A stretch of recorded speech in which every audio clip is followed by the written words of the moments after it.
Welcome to the MamasteFit Podcast. In this episode, we're going to be talking about a highly requested topic, which is how do I maintain my milk supply and also exercise? And so we're going to be discussing breastfeeding, returning to fitness, how to maintain your milk supply, which is a highly requested topic. If you love this episode, be sure to subscribe to our channel so you get notified whenever we release new episodes. So let's dive in. Welcome to the MamasteFit Podcast. This is Gina, perinatal fitness trainer and birth doula. And I'm Roxanne, labor and delivery nurse and student midwife.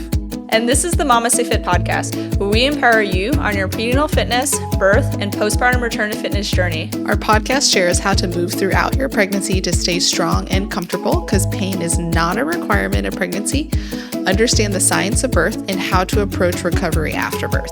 We share our personal experience as mothers navigating this stage in our lives, plus our professional expertise as birth workers and fitness professionals. Our goal is to help you feel confident as you navigate the perinatal timeframe for an empowering pregnancy, positive birth, and postpartum journey. We are glad to have you with us on this journey and that you have chosen us to support you.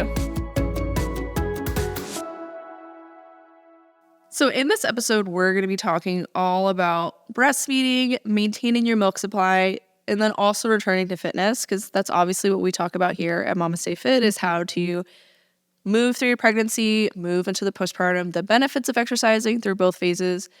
And so let's first talk about milk supply. And so when it comes to milk supply, simply being postpartum and having a baby does not mean that you're going to have a ton of milk. It's all about the supply and demand system. Like the baby needs to remove the milk so that your body knows I need to make more milk, and then it becomes this supply and demand feedback loop that begins. And there's a number of things that go into how well our milk supply is. And this could be how much food we're eating, our hydration status, and then also how well is baby removing the milk from our body. And so if you are having issues with our milk supply, we may need to look at, well, how is baby's latch? How well are they removing milk? In addition, if you're primarily pumping or you're also pumping, like how well does the pump actually remove milk? And so different flange sizes can be a big deal. How is it properly assembled? And so there's a lot of different things that can go into maintaining or creating and establishing a milk supply in the postpartum period that is more than just having a baby. It's really about how well does the milk get removed and then your body replenishing it based on the nutrient status for yourself. Is there anything additional that you would include to know that you have like a good milk supply? So with milk supply, it also, like all of the things that you said, supply and demand, but it can also be hormonal. So not all of us will have a adequate milk supply just hormonally, because it is really dependent on oxytocin and prolactin, which is like prolactin is the milk lactation hormone. So if you, after we discuss this entire episode, look back and you're like, well, I did everything that they said and I still didn't have an adequate milk supply, having your hormones drawn during that breastfeeding period, especially for prolactin, could be beneficial. But other things that we can look for to ensure that baby is getting enough milk, because this is usually the question that everybody has, because you can't, unless you are exclusively pumping, you don't know how much baby is actually drinking, like quantifiable, unless you like weigh baby pre and post feeds, which like who has time to do all of that? So you have no idea how much is baby drinking. Like, is baby getting 3 ounces, 1 ounce, 5 ounces, 18 ounces? Because some babies drink a lot of milk. But with breastfeeding, there are things that we're looking for. One is how often is baby eating? So is baby eating like every 2 to 3 hours on like a pretty consistent schedule with like some variation of like maybe sometimes they go a little bit longer, maybe sometimes it's a little bit less, but is generally baby napping in between feedings fairly easily and not waking up every 5 to 10 minutes to eat constantly. Cluster feeding is normal. It's a way to increase our milk supply when they're going to need increased demands of milk. But if they're cluster feeding constantly, 24/7, that is a sign that they're likely either having to work harder to remove the milk, or they're just not able to effectively transfer that milk from the breast. So they, again, need to rest in between and then try to transfer a little bit, because they'll get most of that milk from that initial letdown, which most of us will have an oversupply at first, which is what engorgement is, like a little bit more, but we have more milk than our baby needs initially. So it takes time for our body to stabilize. So they're using that initial letdown to get all of their supply, because it's easier to get that letdown, and then they can't transfer it anymore afterwards. So then they'll go to sleep until the letdown can happen again, which is in like 5 to 10 minutes.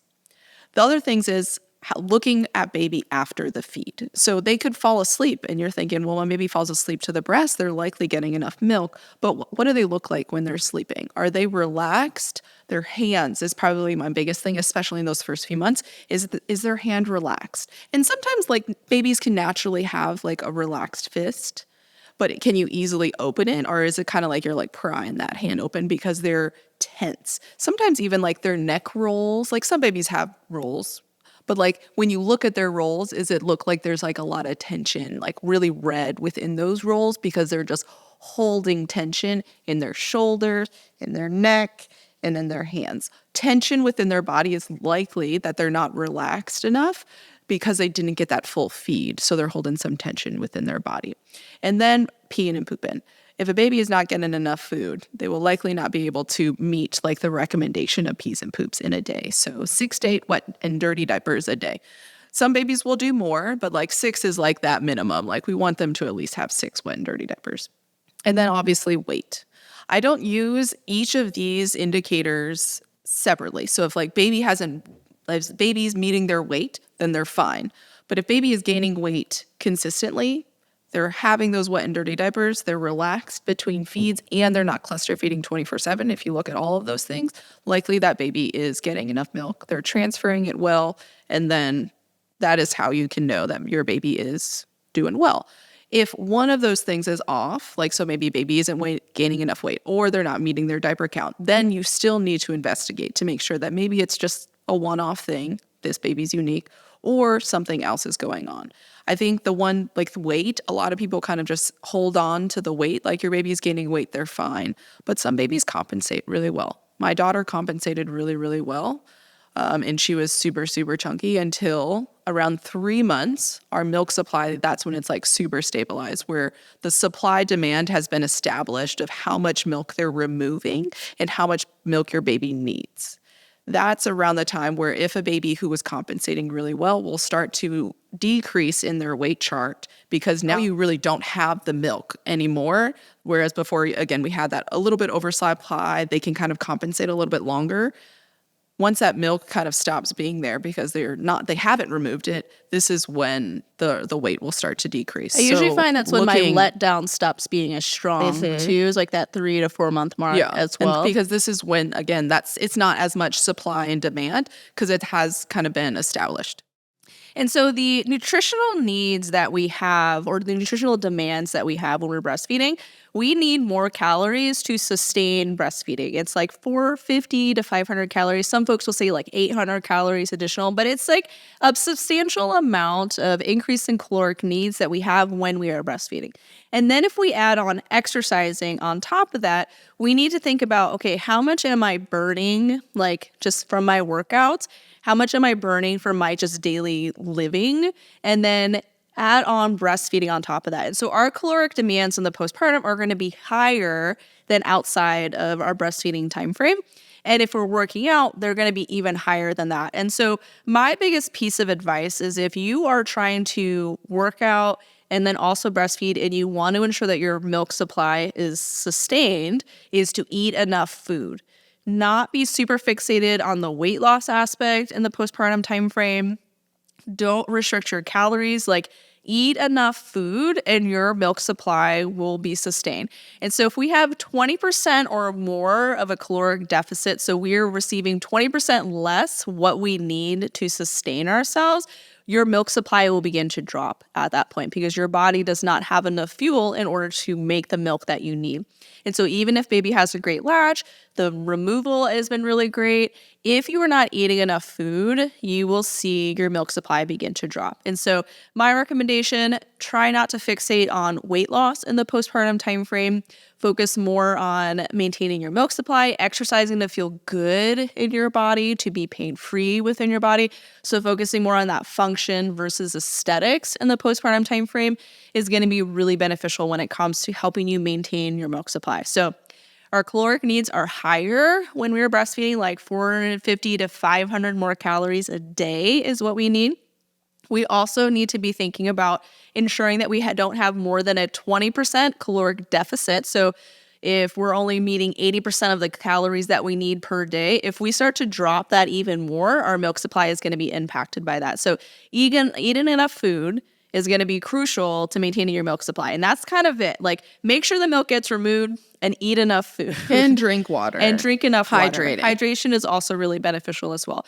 So let's break down some of the common myths associated with breastfeeding and exercise, because some folks think that you can't stop working out until after you finish breastfeeding. Some folks think like you're going to just hold on to a ton of weight if you're breastfeeding, or your milk supply will completely drop if you're breastfeeding and you start working out. So let's break down some of the really common myths. The first myth with breastfeeding exercise is that exercising will, one, decrease our milk supply, but also change the composition of our milk, which is like the different components within the milk of fat, carbohydrates, and proteins.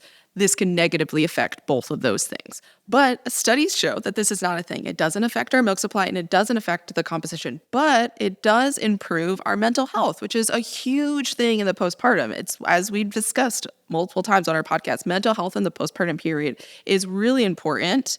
When we're breastfeeding, what is one of the big things that we're doing is we're releasing oxytocin for that milk letdown reflex. But what is oxytocin also doing? It makes us feel happy. It makes us feel loved and supported. And what do people who feel happy not have? Mental health issues. So Exactly. It's decreasing the likelihood that we could have postpartum depression, postpartum anxiety, and that like postpartum baby blues. Oxytocin release when we're breastfeeding can kind of help with that. So ensuring we have the milk supply to have the milk letdown reflex could potentially help with mental health issues in the postpartum. And exercising can also be really beneficial to mental health as well, because if we are in pain or we are having dysfunction within our body, it can also negatively impact our mental health. And so exercise in the postpartum has been shown to be really beneficial for our mental health as well. And so combining both the breastfeeding with the movement can be really beneficial to our overall well-being as well. And so a fun thing that I learned about oxytocin and prolactin was oxytocin is like our love hormone, so it makes us love our babies, while prolactin is like our caring and nurturing hormone, so it helps us take care of our babies. And so it's like a very like, I will feed you, while oxytocin is like, I will hug you. So we need both of them to care for our babies effectively as well. And so a big focus in the postpartum tends to be, how can you better care for your baby? There's so much emphasis on the baby, which is like a big thing with the milk supply. Like that whole focus is, how do I care for my baby? But we also need to think about ourselves as well. Like you can't pour from an empty cup. Like you can compensate enough to try to continue to pour, but you're just going to exhaust yourselves.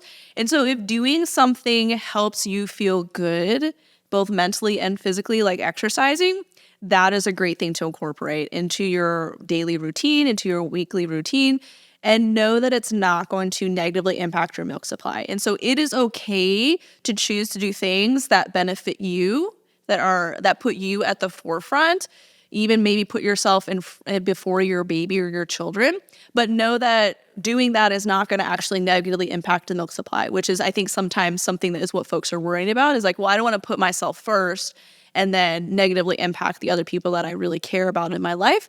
Know that you can do that. We can't pour from an empty cup. It is important that we do things that make us feel good, and then it's not going to negatively impact milk supply. The next thing that is a little bit of a myth is that if you do moderate intensity exercise or you do high intensity exercise, it's going to increase the lactic acid in your milk and make your milk taste like poop or not great. But this has not been shown to be true. Babies don't seem to really care either way. If anything, if they seem a little fussy after you work out and like they maybe like are not wanting to latch, it could just be like you're sweaty. And so just like take a washcloth, just wipe off your nipple a little bit, and then usually that really solves it. Usually it's just because you're like a little sweaty and the baby doesn't want the saltiness of it. Yeah. So if we're doing higher intensity exercise, it can increase the lactic acid in our milk, but that does not seem to impact your baby's desire to drink it. Like they will still accept the lactic acid milk. They ain't picky. Yeah, they're not that picky. But you can also like, after you can either pump before, if you are noticing that baby is like kind of like not loving your lactic acid milk. You could pump before or nurse before. And so there's different things that you can do, but generally the baby doesn't care, or you can just wait a little bit until your workout is done and then begin to nurse them.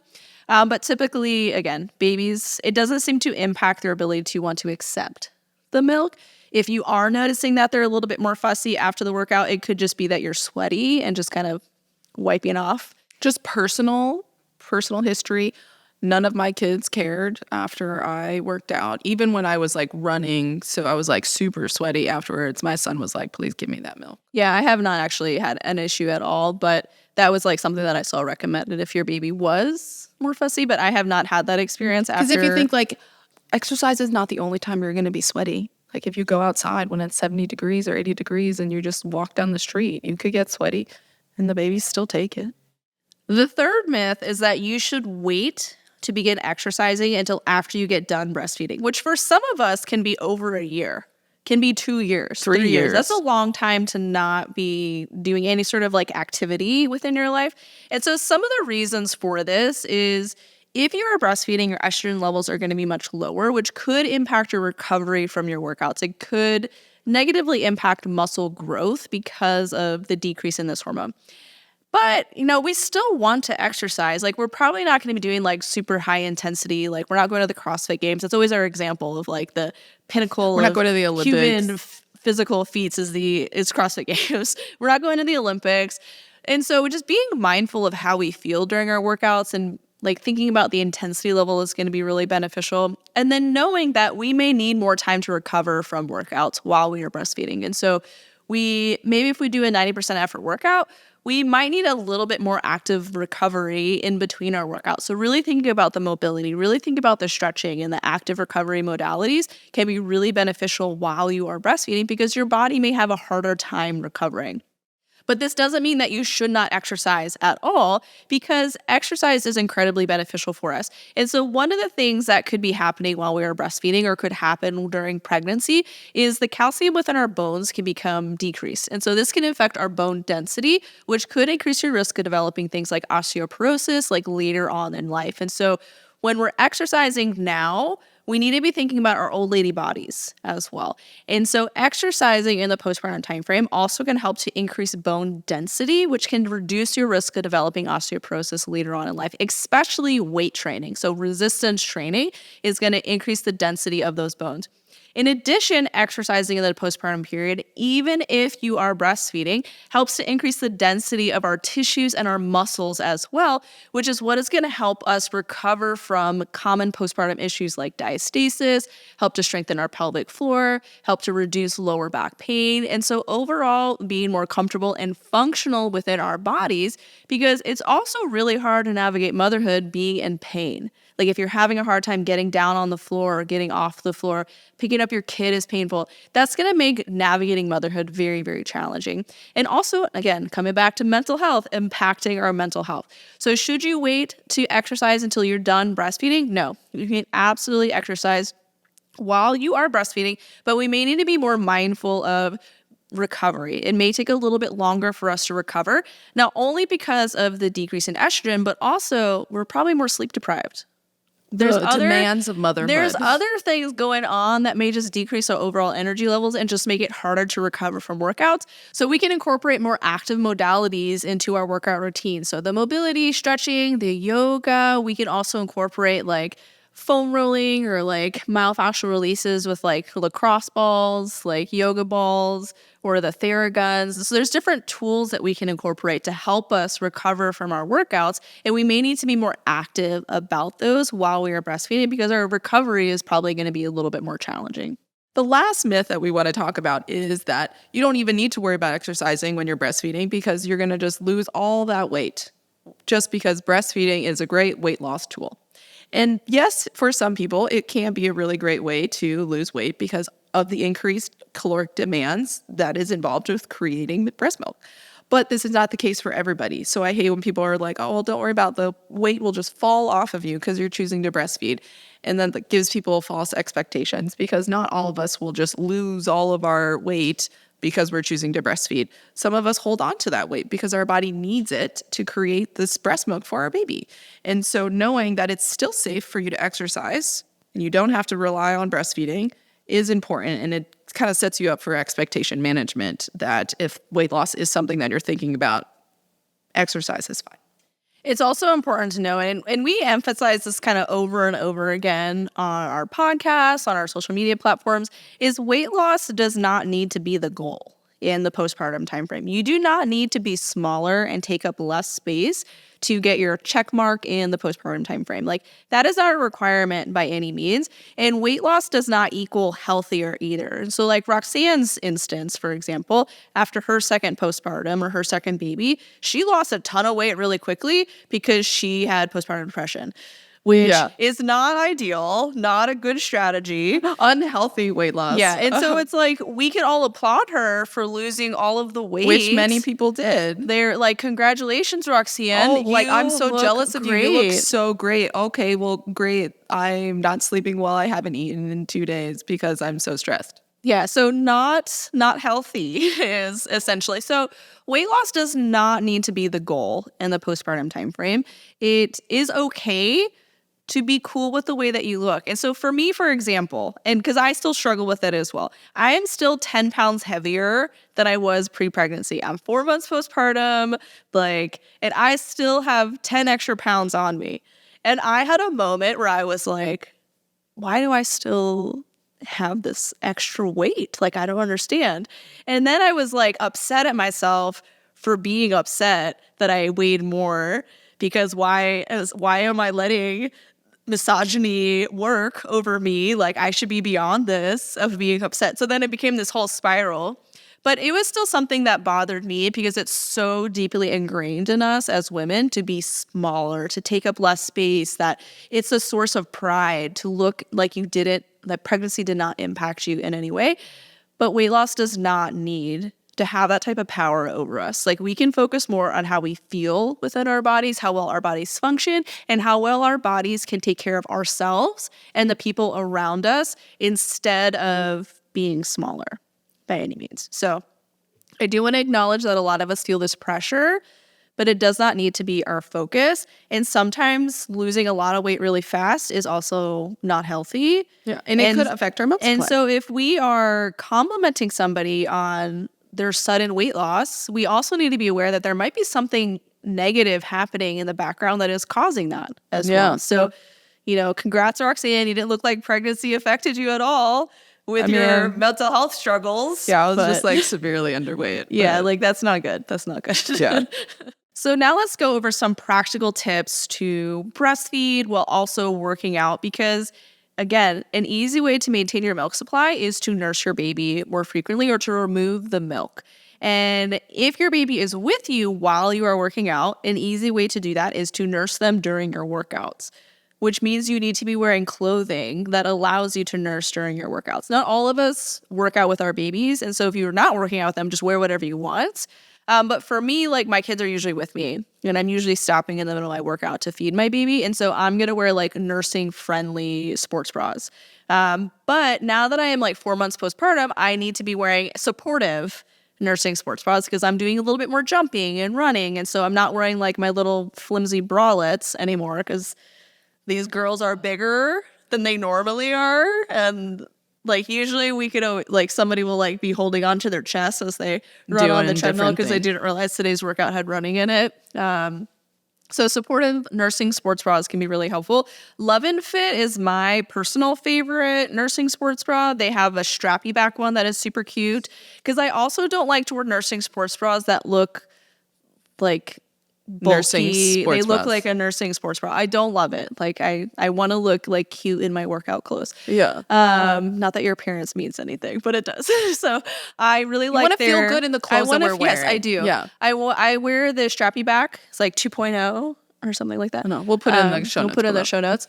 But that's the one that I like a lot. It's nursing. It's a nursing one. It has a clasp and it's super supportive, so I can run and jump in it. But not too compressive. So that is the one thing with nursing sports bras is we want them supportive but not compressive. So some you can grab and they're really supportive but almost too supportive, and this could lead to clogged ducts just from the compression. So if you're not wearing nursing sports bras, you also still need to be considering the boobs, because we don't want too much compression, because then you are going to go work out wearing your normal sports bra maybe that you wore previously, and they're very compressive, and then you come home and you have a clogged duct, and then it is very uncomfortable. And then you're like, well, now I don't want to work out because every time I work out, I get a clogged dug. And You also don't want to wear a supportive nursing sports bra all the time. Like, it's really just for your workouts. And then outside of that, wearing something that is a little bit looser fitting, still supportive. So, like, I normally outside of my workouts wear, like, the Love Steady bralette.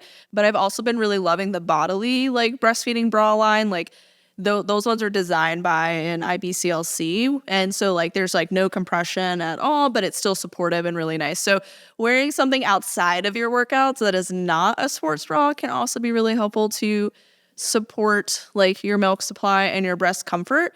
But during the workouts, if you do need more of that support and compression, it's okay. But again, don't wear that outside of the time frame. because the compression can Exactly. lead to clogged ducts. With the compression, one of the myths that I've heard, I know we already passed the myths, is you have to avoid chest exercises while you're breastfeeding because it can cause clogged ducts or impact your boobs and your milk supply. And that's not true. You can totally do chest exercises during the postpartum when you're breastfeeding. But that was something that I had heard somebody ask me once, and I was like, that's not a thing. Like, you can totally exercise that. Your chesticles. So other things that we want to be thinking about when we are breastfeeding and then also working out is hydration. So Drink milk water. supply depends on your hydration status, in addition to, like, eating. So again, like we talked about earlier, making sure you're eating enough food.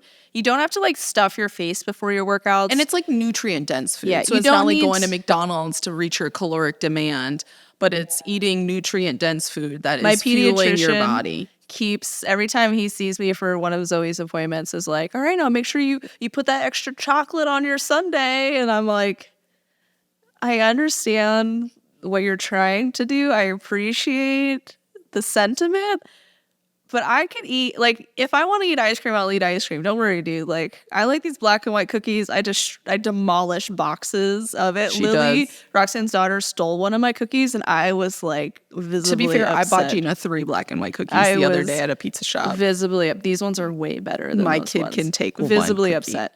But she ate it, and I was like, "Do not touch these cookies. They're really hard to find sometimes."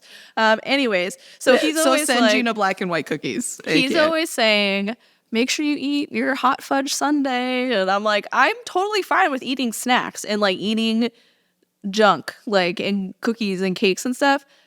You don't need to tell me that every appointment. It's I'm probably his, eating. like, joke though. Like, I he tells know. it to He's everybody like, that's "Ha, ha, ha." breastfeeding. I'm like, I He feels got it, so, dude. like, I got clever. it. But we can eat nutriently dense food. And that's something that we talk about with, like, our kids as well, is, like, it's not healthy versus not healthy or unhealthy. It's what nourishment is this food bringing me? And all food has nutrients. Just some have more than Some of them others. just bring me joy. Yeah. So eating, like, nutriently dense food is beneficial. I don't think you need to eat during your workout.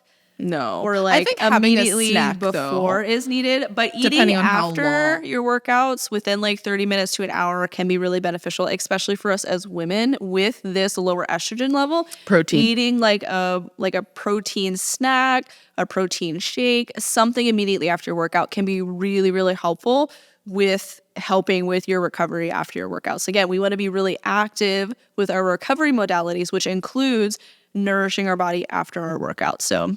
So one of the things that I like to incorporate into my post-workout routine is Needed's collagen protein. They ethically source their protein. It's clean. They're third-party tested. So I know it's a good quality product that I'm taking. And this helps to, one, boost my protein needs throughout the day. So I'm meeting the increased demands of the postpartum time frame.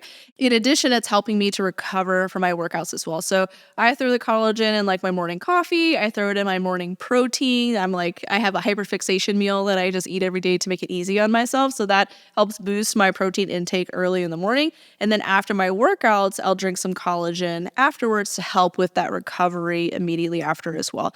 And so if you want to check out Needed, you can check them out at thisisneeded.com and use our code MamastePod to get 20% off your first order or the first month of your subscription.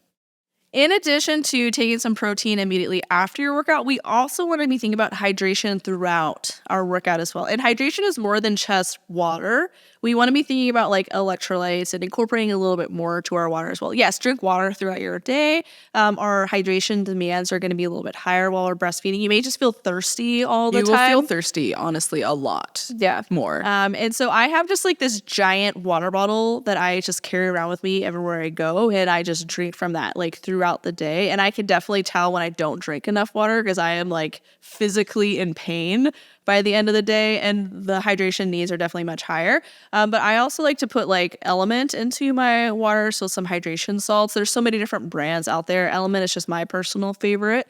But I'll throw that in there. One, it tastes good, so it encourages me to drink more water throughout the day, and it can really help with breastfeeding as well, because we need that sodium and that potassium and all the different stuff to support our breastfeeding journey also. So hydrating, eating enough food, eating immediately after or very shortly after your workouts can be super helpful as well. And it's important that like knowing our milk supply, like what our milk is it's being created from our blood. So all of these blood vessels within our breast is getting pulled into creating the milk. So our blood supply is really dependent on our hydration. So if we are well hydrated, the viscosity of our blood will be better to be able to create that milk a little bit easier. So if we are hydrated, we can create more milk because of the blood supply. So some other things for your comfort when it comes to your workouts is if your breasts are very full, they can be heavier. And if you're doing more impact type movements, they can be uncomfortable. So sometimes feeding before your workouts can be really helpful, or pumping before your workouts. Like throughout your workout, it's totally fine to nurse or feed your baby as well. And sometimes that just helps with your overall comfort also. I would always pump or feed baby right before I would go for a run, especially. Because, that was the worst when they were full. And just rocks. Yeah, it's not fun running with rocks in your sports bra. So that can also just be a helpful tip for your own comfort. Something else that's really important to know is, in addition to the hormones like oxytocin and prolactin helping with your milk supply, we also have relaxin still from pregnancy that is kind of layering within our body as we are kind of continuing our breastfeeding journey. This does kind of regulate within like the first few months, but with the relaxin, we have more joint laxity still. And so we have increased movement that's happening within our joints still into the postpartum timeframe. We also are kind of recovering from pregnancy, which is like 9 to 10 months of an altered movement pattern. Muscle tension has kind of adjusted. So we are recovering from that in the postpartum as well. So we have that increased laxity. We have some different movement patterns. Our stability is a little bit different after we give birth. And so we want to focus first on more of like the lower impact type exercises, really integrating our deep core system, improving our stability before we start jumping into like running and jumping and all of those things. Because again, there's more movement happening. We need to think about our movement patterns, and we need to kind of strengthen the foundation first. And we do that with our fitness programs, the MamasteFit Postpartum Fitness Program, where we kind of guide you step by step on how to rebuild your deep core, how to rebuild the foundation, and then bringing you back to jumping and running and doing all those dynamic exercises that we want to be able to do in the postpartum timeframe. So you can check out our fitness programs on our website, MamasteFit.com. And with the postpartum fitness program, we also incorporate follow-along videos now for the first 6 weeks or the first 24 workouts, which we've had received tons of positive feedback from that, where it really helps folks just be able to do their workout so much easier because they can just see me do it. But there's also still that self-paced option. So if you just want to do the workout on your own, that option is still available. So we have both follow-along videos and self-paced options. And we also give you tips on how to shorten workouts, because that's something else with working out with your baby, is they have a big say. So like yesterday, my workout was like cut in half because Zoe was like, no, ma'am, we are not working out today. But I got some movement in, so I felt good that I did that. Nursed her a ton, but my workout got cut short. But I knew kind of where to pause it based on the structure of our program as well. So to recap some tips to help you maintain your milk supply while you're exercising and to just make exercise more comfortable during your breastfeeding journey is to first focus on making sure that we're still hydrating both before, during, and after our workouts. Incorporating electrolytes can be really beneficial. I'm a big fan of Element, but there's so many different brands out there that have different flavor profiles and ratios of electrolytes as well. So just finding one that makes you enjoy drinking water can be really helpful. When we're eating, you don't need to necessarily eat like during your workout, but definitely post-workout, emphasizing some protein can be really beneficial to helping with your recovery, because our recovery capabilities are kind of decreased in that postpartum time frame. So we need to be very active with how we approach recovery in this postpartum time frame, especially after our workouts. Wearing a nursing-friendly sports bra that's very supportive, but also allows you to feed your baby during your workouts or pump during your workouts can be really beneficial. But we want to make sure that it's not super compressive and that we're not wearing it all the time, because sometimes the additional compression from sports bras can lead to things like clogged ducts or discomfort with the breastfeeding as well. And so with this entire episode, breastfeeding, exercise, things that we are concerned about is milk supply. So what are things that we can look for that maybe something is going on with our milk supply? Is, again, baby is feeding all the time. So they're displaying hunger cues often. And again, cluster feeding is normal. A lot of babies will do this like during growth spurts and the beginning part of breastfeeding. And this is helping to increase milk demands, but it should only be for like shorter periods. Like they'll do it for a couple hours in the day, but the other times is they're getting some space between those feedings. If they're doing this all the time, this is a sign that maybe something is going on with our milk supply.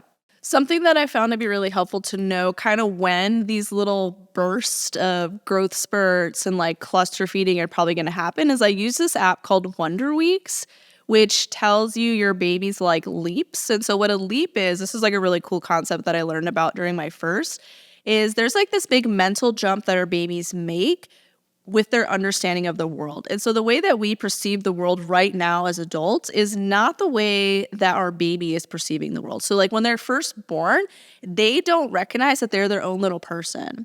And so when they first recognize that, they're like, oh my God, the world is huge.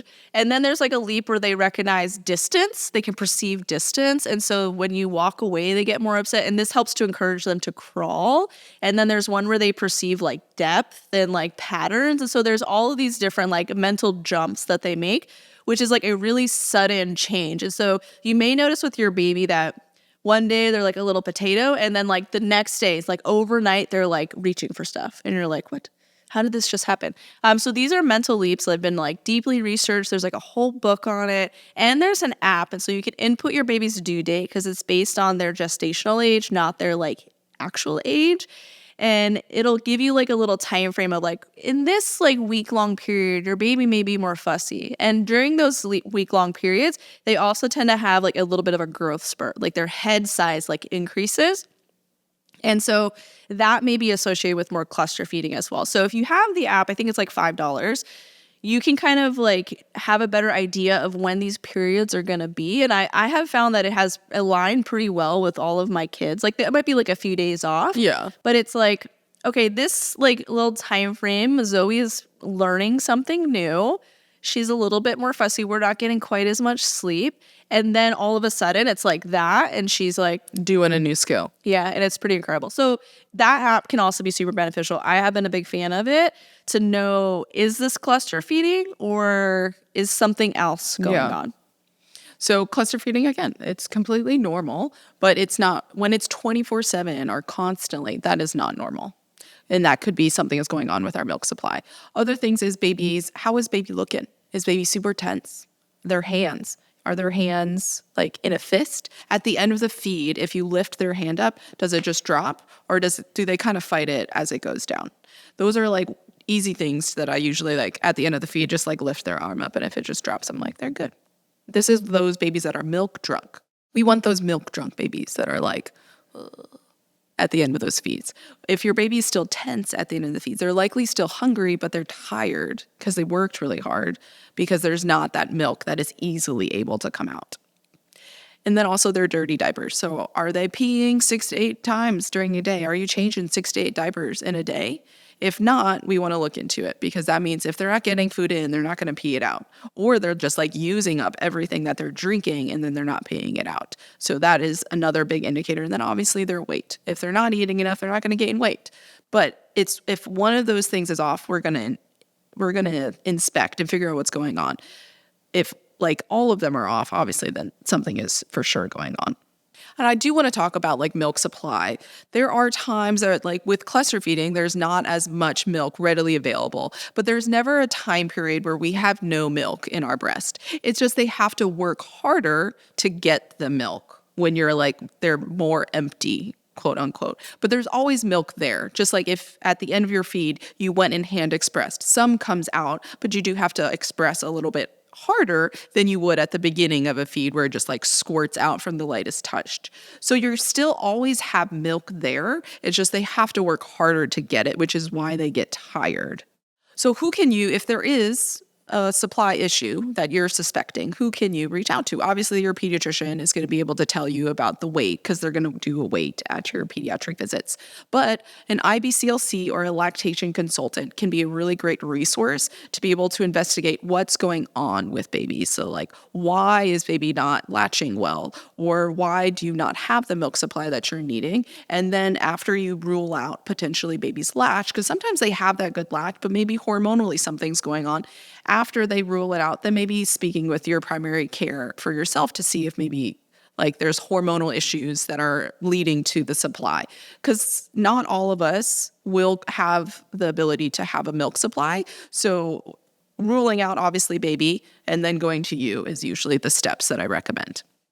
So if you are breastfeeding and you want to resume or start a workout routine, but you're concerned about your milk supply, know that exercise does not negatively impact what your milk is made up of, the volume of it, the supply. It's not going to affect your baby wanting to drink milk, but we do need to be mindful of how much we are eating. Like we need to eat enough food to both sustain just our daily functional demands to support our milk supply and then also to support the additional exercising that we're doing. And so if you're noticing a decrease in your milk supply, I would say the first thing to look at is, are you eating enough food? Like that would be like a key thing that I would be looking at. Are you eating enough and drinking enough food?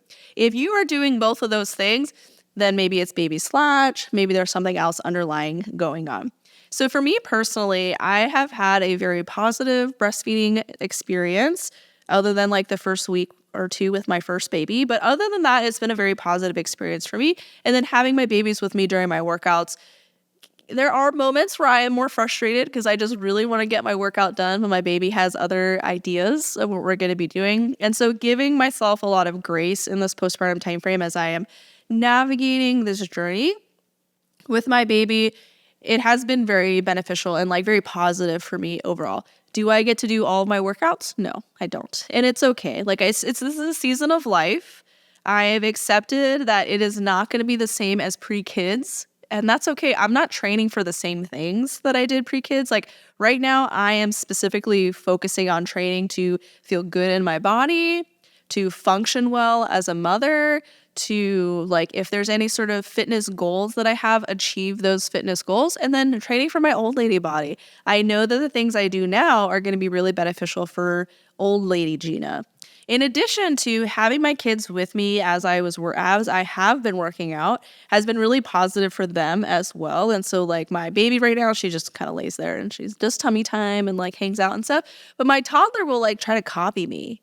She will do similar movements that I am doing. She wants to hold the baby weights because we have like kid gym equipment for them.